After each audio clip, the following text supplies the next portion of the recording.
And yes, Xplore Nollywood is on your dial this Independence Day weekend.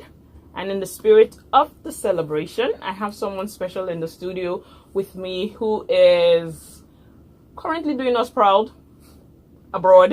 And I have in the studio, I have Laide Agunbiade. Yeah, so I hope I didn't choke, but I didn't choke. So, Laide is a visual effects artist with over 15 years working experience, producing cutting-edge visual effects imagery for the big screen, and he recently completed visual effects work on the movie Ghostbusters the Reboot.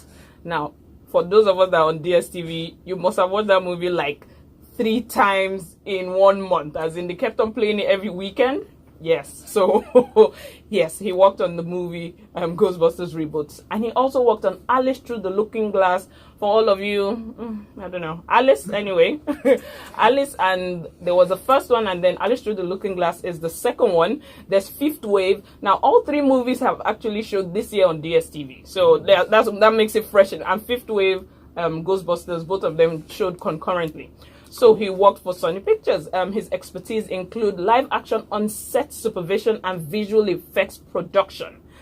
Laide has also worked on Interstellar. Yeah, I guess you were nominated. You guys won as well. Yeah, we won an Oscar for that, they won an Oscar. He worked with Christopher Nolan, who was the director of that movie. He has worked on Harry Potter and the Deathly Hallows Part 2 of the Harry Potter franchise. He worked on Spider-Man 3, right? And The Amazing Spider-Man. Okay, that's they keep rebooting that thing every year. Okay. So he worked on The Amazing Spider-Man and Spider-Man. He worked on 2012, Ghost Rider, Fantastic Four, LXG, Blade Trinity. Yep. Emoji Movie. Yep. Matrix Revolution. Yep. Okay, I'll stop now. So except you live under a rock, you must have watched, at one point in your life, you must have been exposed to this movie. These movies, not just these movies. So he's here, he's a body of knowledge. He's Nigerian, and he's doing it in Los Angeles, California. Yeah.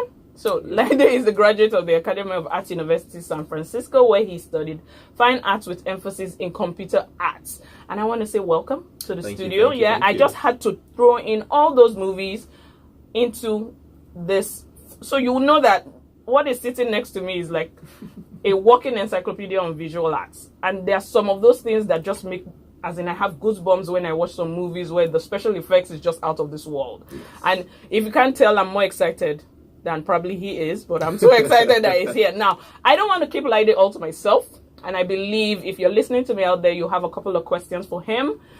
And I've mentioned again, he's worked on so many fantastic movies. In fact, when I saw LXG, I was like, my God, that movie. You liked LXG? Yes, I liked it. Really? Maybe because I like Sean Connery. So I liked LXG.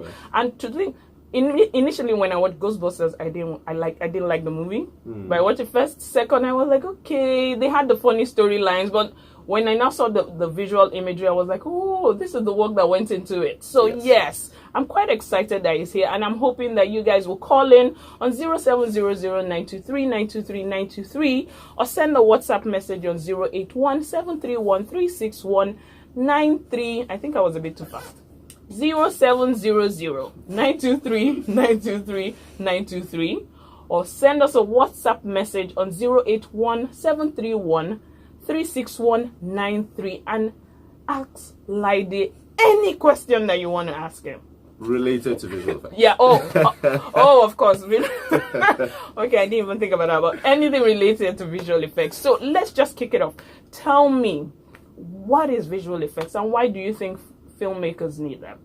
Well, visual effects is basically, I guess it's been split off into 2 things now. Yeah. Used to be just special effects, but special effects is more of the practical stuff. So you see the guys doing pyrotechnics and blitz squibs and all that sort of stuff. So visual effects is more the computer side of things. Okay. So the CG side of things. And why people need it in movies is, I mean, these days you can't, even romantic comedies have visual effects in them. Like there's always something. Yeah. Like for instance, Fifth Wave, a lot of the stuff I did, besides, you know, working on like some of the end sequences where things were blowing up, was a lot of kids. So it was a lot of, the cast was teenagers. Yeah. And you know how teenagers are, every now and then they break out in pimples here and there. So there was a lot of cleanup work, cleaning up the faces and all that sort of stuff. So it could be things as little as that, or something as grand as, you know, New York getting blown to pieces by an asteroid or something in all these disaster movies. Okay. So I guess it adds a lot of production value to films, and it helps you realize things you couldn't otherwise do. So a lot of the movies you see these days,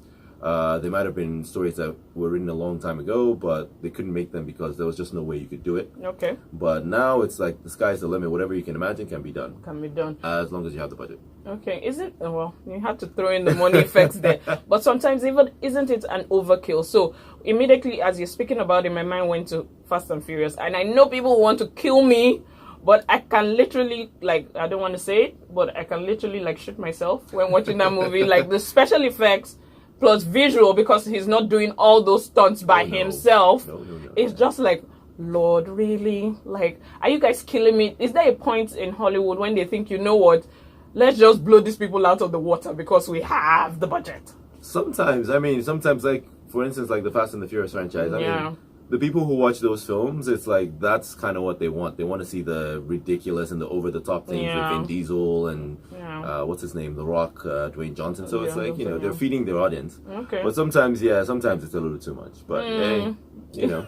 It always feels like you're paying for the spectacle. Okay, so if you do have the budget, you have those blowout, out of this world. Well, okay, you do have a point. So, did any particular film make you want to get into visual effects? So, when I was a kid, I guess I watched a lot of. There's a guy, he's dead now. He's R.I.P. Ray Harryhausen. He was. If you ever saw this movie called Jason and the Argonauts, no, or even Clash of the Titans, not the new one, the original one from the 80s. Oh yeah. A lot of it was claymation. So he did. There's a scene where Perseus is fighting Medusa in her labyrinth, and it's I mean, it's amazing. It's really creepy. Yeah. But it's, you know, it was done by hand and all that stuff. But that was kind of what got me into those sort of films, so to speak. And then, you know, the older I got, the technology got better, and you have movies like Men in Black and all those sort of films. So when I found out I had an opportunity to do that sort of stuff, I was like, yes, definitely sign me up. Yeah, okay. So I think I watched that movie, but mine was more Star Trek, and I think I was blown away with the Star Trek and the phenomenal and what George Lucas basically stood up for. But would you say, or would you think Star Wars. Star Wars, sorry, not Star Trek. Yes, they will kill you. I did watch Star Trek. Yes. Maybe I wasn't a loyal fan of Star Trek, but yeah, I watched it as well. I feel like someone on the Big Bang Theory. But moving on, do you think of VFX as an artistic one, a technical one, or a mix of both? I would say a mix of both. The technical side basically helps the creative side or the artistic side. But I think, I mean, if I had to say one was more important, I would say the creative side, like the artistic side. Because ultimately, like, computers are just tools, you know, it's like, it's just a tool to do something. So if the artist behind the computer is not creative in what he's doing, and he's not, you know, finding dynamic ways to sell a shot, it's basically going to look the way it's going to look. So you can have all the technology in the world, but if you're not... Exactly. If you don't know what you're doing with it, or you don't have an eye for things, Okay, so like I said, Laide is in the studio. He's a VFX artist and supervisor. You can call him and ask him questions on visual effects on 0700-923-923-923, or you can send us a WhatsApp message on 081-731-36193. Now, I thought of 2012, and then I thought, so over the holidays in July, I was in Los Angeles, and I was in Paramount Studios, nice. And they were talking us through how they shot.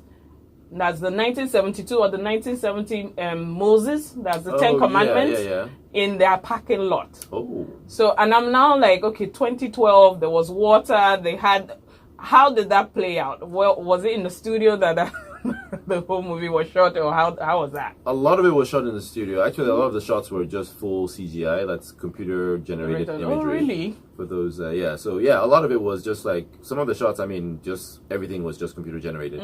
But some of the shots, a lot of the shots were done, shot in studio. So anytime you see like a live action character like John Cusack running and stuff, he was shot behind a blue screen, and then we just added and filled everything else behind him. Okay, so you guys play a lot of tricks, and again, I'm referring to that same trip. So I think they were talking about Star Trek, And the person walking us through was talking about Star Trek, as in Star Trek Beyond, that is currently showing. Oh, nice. And there's this scene where the captain, is it Chris Pratt or the other Chris? Chris Pine, is it Pine? Pine? Yeah, yes, Chris Pine is holding on to someone and they are falling, like the Starship Enterprise just got blown up and they are falling, and it looks like they're falling to the ground. But he said something like they had a mirror on. Okay, should I be saying those secrets? But anyway, he's a gazillion miles away. So they had like mirror on the ground that was reflective. So it was some sort of trick, but they like literally shot it in like the same car park though. So nice. Does everything like literally happen in or on the studio grounds? Is there anything that you guys say, you know what, we're going to go to New Zealand, just like we've known some movies are shot in New Zealand, some out South Africa? Is it everything, or most of the productions you have done, were they all shot in the studio, or you guys had to go to various locations to like shoot? Most of the stuff we do, I think, well, it's a mix of both. I think most of the stuff we do where it requires a blue screen, you definitely, most of the time that's done in studio. Okay. Sometimes they do it outdoors just to get the proper lighting from, you know, because sometimes it's harder to reproduce outdoor lighting indoors. Okay. Sometimes you can tell, okay, this is fake.